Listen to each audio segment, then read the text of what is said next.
We are kicking off a 5-week study on the book of Romans. Okay, and so what we're going to be doing tonight we're actually not going to be digging into the text.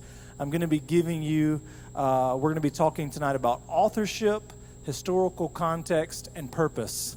So buckle in, you guys have come for a super fun night. But listen, I do believe there may be a few moments that maybe the Holy Spirit will minister to you, speak to you. But I really want to kind of set this up for us to be able to understand as we dive into the following 4 weeks, actually looking into the text of the book of Romans. So if you're here tonight, you've come to a great night because you get the absolute beginning of this series. But if you only come tonight and don't come back, then you're not even really going to get to the good stuff. So make sure that you're here the next 4 weeks as we dig into the book of Romans. And so Romans is a very, very important book of the Bible. It is one of the, if not the richest epistle because it establishes doctrine for us to live by and for us to operate by. It did it for the ancient church there in Rome, and it still is extremely effective for us today as we pull doctrine and understand the topic that Paul was writing about, which was the gospel of Jesus. So Martin Luther, you guys know that he led the Protestant Reformation. He praised Romans and he said this: the book of Romans is the chief part of the New Testament and the perfect gospel. It is the absolute epitome of the gospel.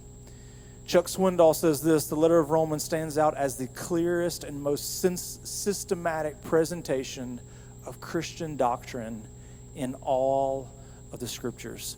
So I tell you those quotes from well-respected people so that maybe you'll just catch the gravity. We're not just running through any, every book of the Bible is inspired and canonized for a reason and a purpose. It's alive and active and applies to us. But the epistle of Romans is extremely important because it gives us doctrine that we can live by and operate by and understand. And so when we're talking about what is the purpose of the book of Romans, Paul is writing, and we'll get into this in a little bit when we're talking about the crowd, but Paul is writing to bring clarity to what the gospel is. And that is the center hinge of what we do as a church, is to bring clarity of what the gospel is, the life, the ministry, the death, the resurrection of Jesus. And I love this in Romans 1:16 and 17. I think if we had to take one little bitty nugget of Romans and say that we can maybe apply it to all of it, this would probably be it right here. Paul says this: for I am not ashamed of the gospel. Can we read this together? Can we do this old school? Is that cool? Come on. Let's read it together. For I am not ashamed of the gospel, for it is the power of God for salvation to everyone. Everyone. Do you hear that tonight? It is the power of God for salvation to everyone. Let's pick it back up now. Who believes? To the Jew first, and also the Greek or the Gentile. For in it, the righteousness of God is revealed from faith to faith, and it is written, but the righteous man shall live by faith. The power of God for salvation to everyone who believes. First the Jew, and also the Greek, also the Gentile.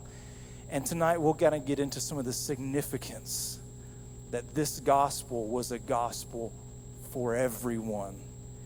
And so tonight, like I said, we'll be talking about historical context. We'll be talking about authorship, some of the purpose of Paul's writing, and then the following weeks we'll really be digging into 4 major flows or 4 major themes of the book. So let's talk about authorship first. who wrote the book of Romans? And that would be Paul. His original name, his birth name given to him would be Saul, but he had an encounter with God and his name was changed to Paul. Same person. If you haven't caught that in your Bible, you'll find some places where there's a man named Saul, and you'll find in a lot higher quantity a man named Paul. They're actually the same person. So we'll talk about Saul as a person who was pre-converted, and Paul would be the person who was his name changed after conversion. But just remember this, they're the same person. So Saul was an educated man. He was a Pharisee. He was a religious leader of the Jewish community. This meant that he was passionate about the Torah. He held very high regard for the understanding and the teaching of the Torah of its day. And when we talk about Saul's life, typically, very quickly, we get to the point where we talk about how he murdered Christians, and we slap this like serial killer label on him, right? And so what I want us just to kind of understand tonight, not that I'm by any means giving excuse to what he did, but I want us to understand why he was murdering Christians so that you'll kind of understand his train of thought. He was motivated not as some kind of serial murderer, and you may totally judge me for this, but there's something about millennials. We love these like serial killer shows. We probably need to see more therapists. I don't know. But he is not a serial killer. He is actually a religious extremist of his day, and he was motivated by trying to do what he thought was best to control what he saw as a heresy of the Jewish faith. That heresy was what we call Christianity. And so you have to understand why would Jews think that Jesus and his followers were a heresy, that these new Christians was a heretical idea to the Jewish faith.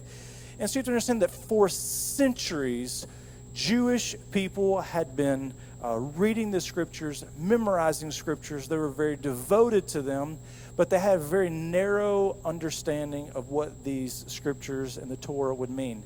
And all throughout the law, all throughout the Torah, we hear the idea of the Messiah, the one who is promised to Israel to redeem it, to restore it, to come through the lineage of David and restore the nation of Israel.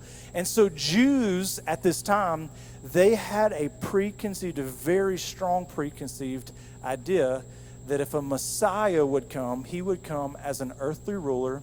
He would come from the lineage of David, which would automatically require him to be of royal bloodhood, that he would probably live in the palace. He would be an earthly king. He would raise up the nation of Israel to a superpower in the world. And then here comes Jesus, who was not born in a palace, but in a stable, who did not have armies around him, but 12 rejects that he called disciples.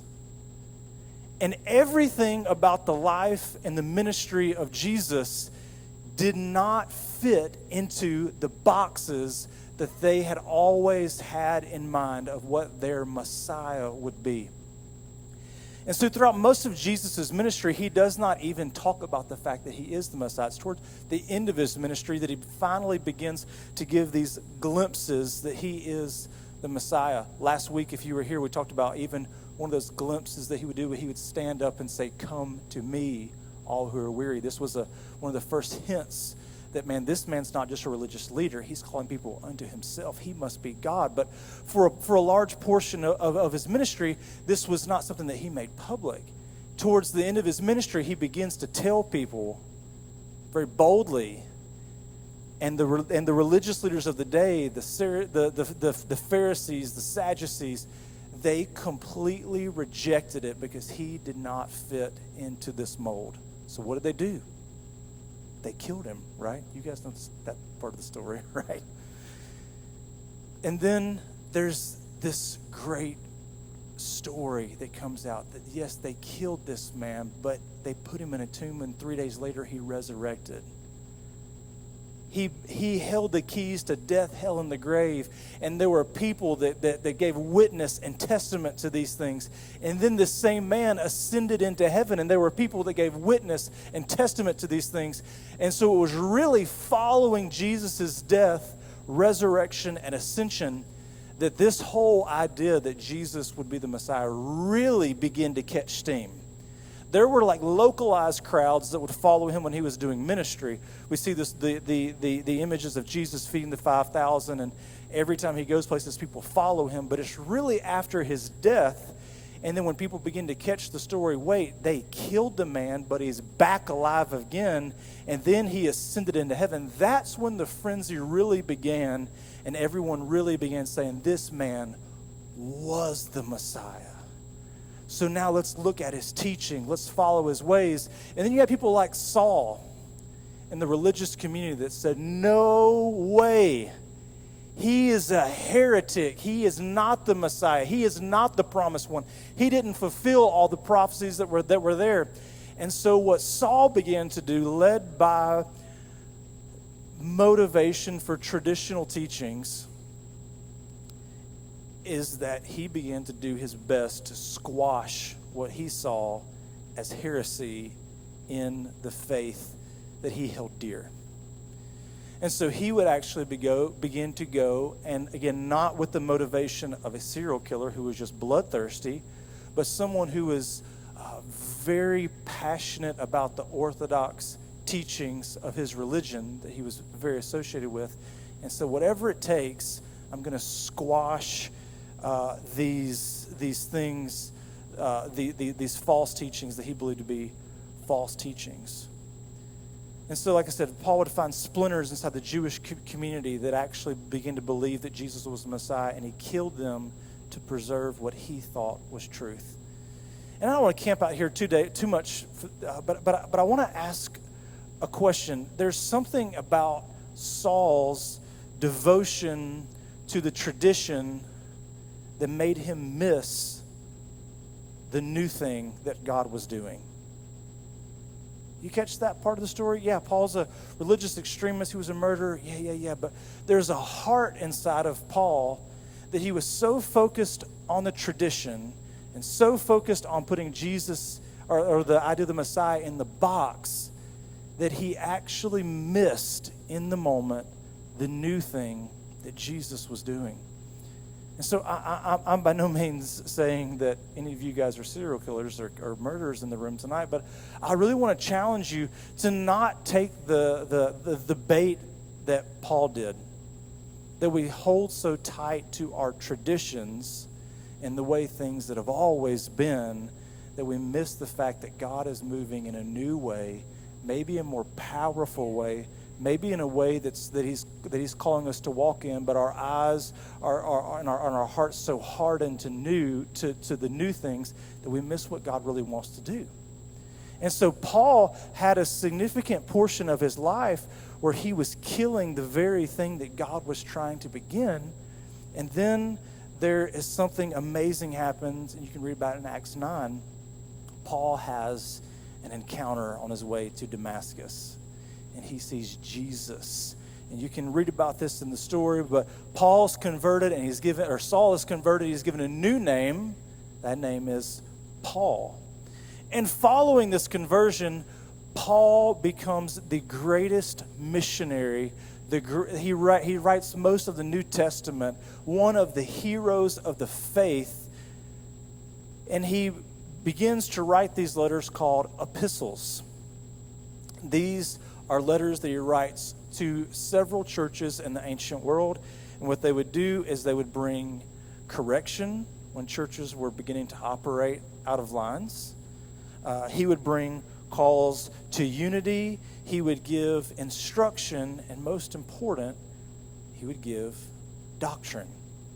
And so Paul has a unique calling to spread the message of Jesus to Jews, which is what he was. He was a trained Jew, he was a Pharisee, but also to Gentiles, to Greeks. in Acts 9:15, this is following the conversion of Paul. It says this, "But the Lord said, 'Go, for Saul is my chosen instrument to take my message to the Gentiles and to the kings, as well as the people of Israel.'"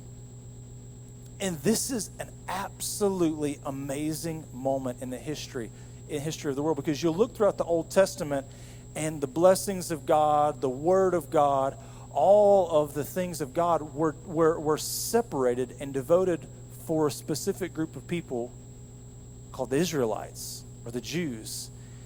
And now God is calling Paul to take this good news of the gospel not just to the chosen Jews, but also to the Gentiles, to the highest of kings and to the lowest of servants. And so now this message is able to go to everyone. And so that is Paul's audience, and that's who he's writing to in this text of the ancient world.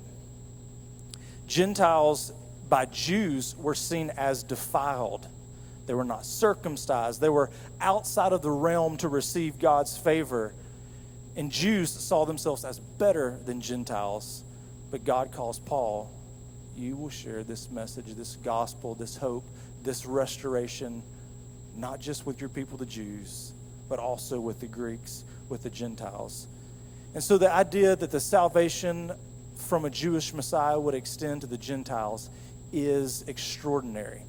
So now we've covered authorship. Who wrote the book? His name was Paul. He was Saul. He was a Christian killer. He was converted by God. He was renamed Paul. He was on a divine call to spread this new gospel all around the ancient world to both Jews and Gentiles. He would write letters to begin to give his teaching to churches, and that's what the book of Romans is. It is a letter to the church, established church in Rome. So let's talk about some historical context, okay? So historical writings and archaeology attest that there was a Jewish community meeting in multiple synagogues in Rome.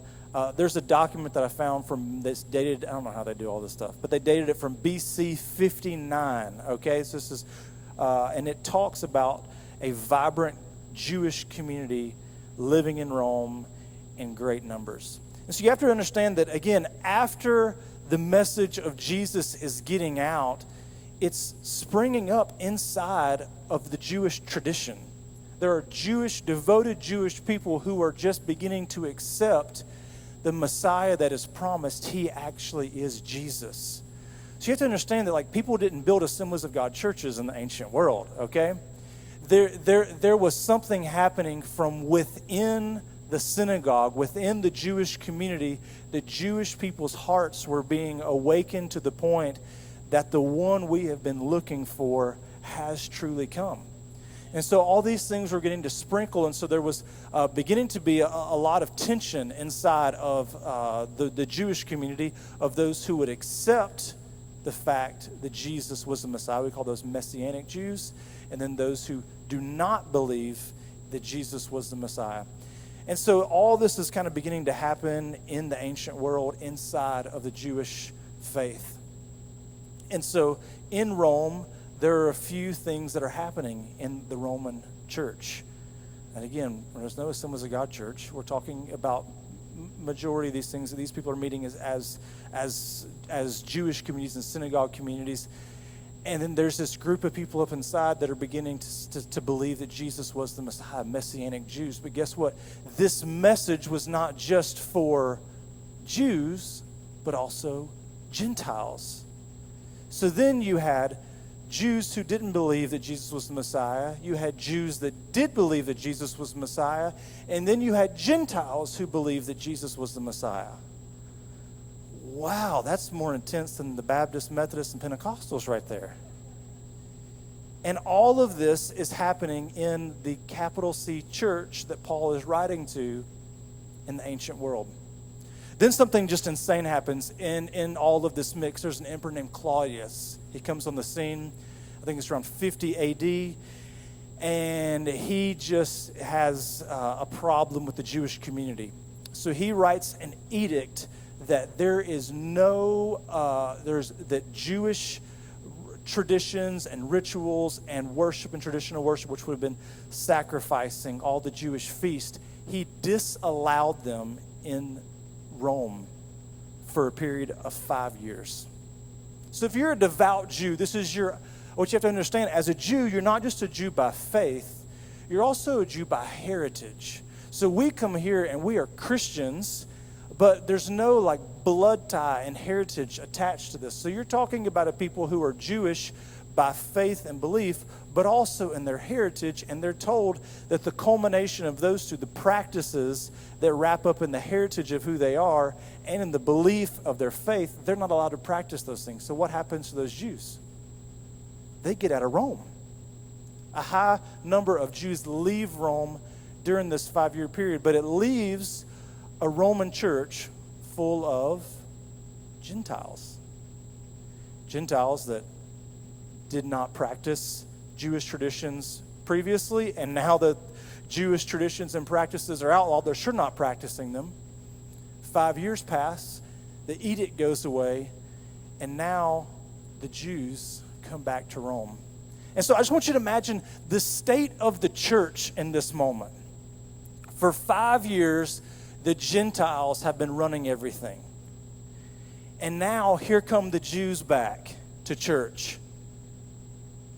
Where do we sacrifice? Where do we do circumcisions? Where are we making our kosher meal? What's going on here? And there's all these questions and all of this division that's happening inside the Roman church. Like, can you even, sometimes just being in full transparency, just being on staff and hearing about things that happen and hearing about kind of sometimes there may be little swirls or remnants of disunity in the church, it's disheartening and it's hard. And when you talk about bringing people together from different cultures and trying to somehow provide unity, and man, it can be a lot to do sometimes, right? But can you imagine in Paul's day, as he's writing to this church, there have been Gentiles who've been running the show for 5 years. And then now the Jews who started this whole thing, they come back in, and there's all of this chaos, there's all of this disunity, there's all of this strife that's happening inside of the church. And it's in this moment in time that Paul writes the epistle that we know as Romans. And it's kind of interesting because, again, as we get into the text in the coming weeks, we begin to say, man, what does this letter to the church of Romans have to do with me? Man, look at the state of our American church right now. Because what you have to understand too is it's not like when you understand the epistle, when Paul writes to the church in Rome, it's not like there's a single church. It would be a letter that would be circulated and passed among all of the churches collectively. Okay? So they're collectively, all of the churches together that were meeting in this region were dealing with disunity. There's not just one mega church that's in Rome, right? There's all of these different pockets and leaders and different congregations happening. And so when we look at the American church across the board, all of its different denominations, all of its different things that are going on, how much does the division of the Church of Ancient Rome look a lot like the division of modern America? Like, so let's talk about division in the church for a moment. What is that? I mean, we could go down this path for a long time, and I could get you all stirred up, shouting from both sides, but the church has been politicized, right? And so we have got churches that have die-hardly fallen and chosen to be on one side of the polar equation or the other, standing behind one political ideology or another, trying to claim that it's the truth, that it's the answer. And guess what? There's massive division in our American church politically. We're up against right now, inside of so many different denominations, the idea of will the American church or will specific denominations begin to affirm LGBTQ ideologies? And we're seeing many mainline denominations that are beginning to say, hey, yeah, we will affirm, we will allow. We're seeing many Orthodox or traditional or conservative denominations says, no, we hold that the traditional Orthodox teaching of the Bible is true. And so we see this division that's happening in the church right now. People are having a hard time and struggling and trying to come to grips, not knowing where to land, at strife with one another, claiming that one is wrong. We've got the issues right now in the American church of, and this may not be the best title for it, but these kind of grace versus truth wars, right?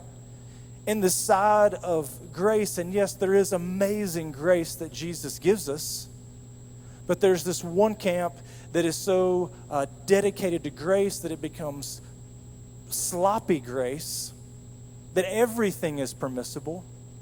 And then to try to combat that and to overcorrect it, we've got this other side of the culture and church that's dedicated to truth and to holiness. Man, is grace good? Yes. Is holiness and truth good? Yes. But we find ourselves divided. And so I really believe that as we look into the scriptures of Romans, it's going to teach us doctrine. I hope that it teaches you how to articulate the gospel of Jesus Christ to people that you come into contact with every single day. That you'll have something beyond the platitude, which I think is a true platitude, but we just have this platitude that Jesus is love. Yeah, that's good, but there's so much more. Can you give someone else? Could you actually walk someone that you work with in your life?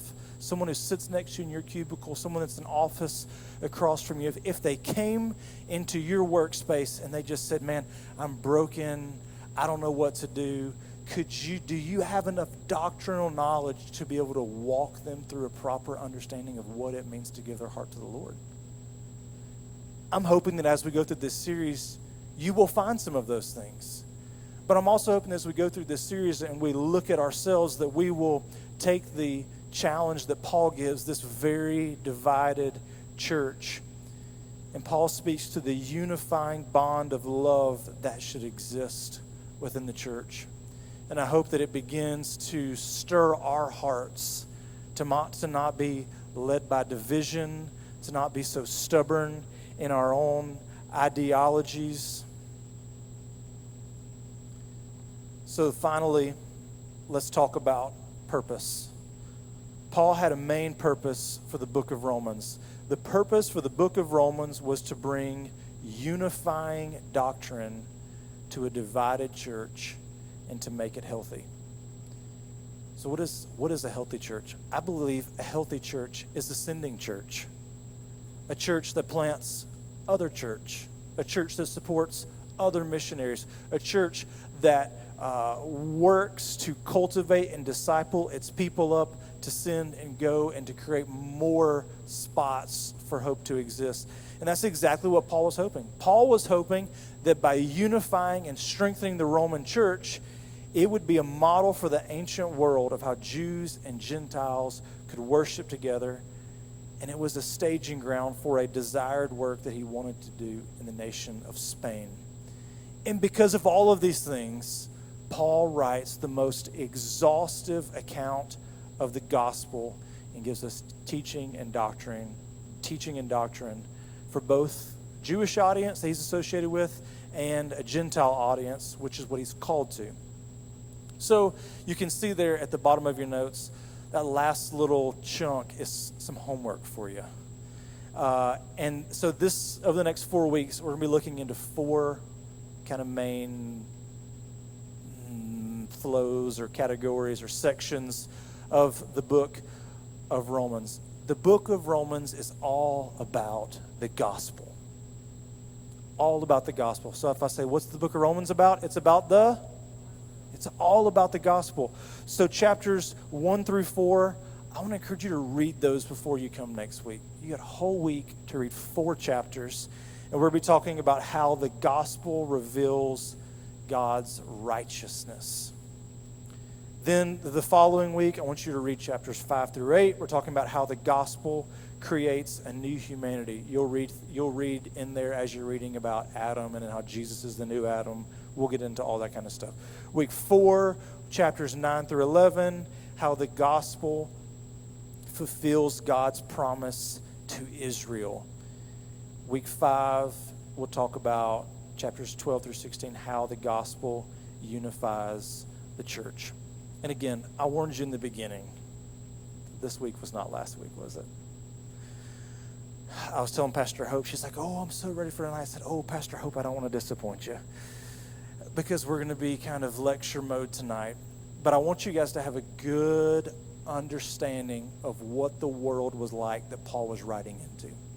And just how similar our world is to what that world is. And so what that means is there's a lot of application points and a lot of things that Paul is addressing that should address us.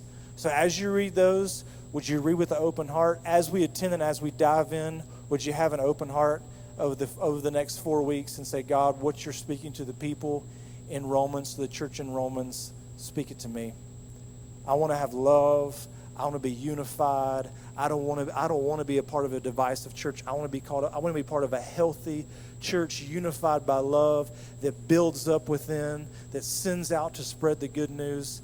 And so that's what we're going to be doing over the next 4 weeks. So again, if you were coming here hoping for a feel-good message, sorry that I disappointed you. Come back next week. I'll do better next week, I promise. We'll actually get into the text next week. And I really believe that's where the word is going to come alive. But I think it's so important to set the scene, to set the context, so that we're able to receive the fullness of God's word.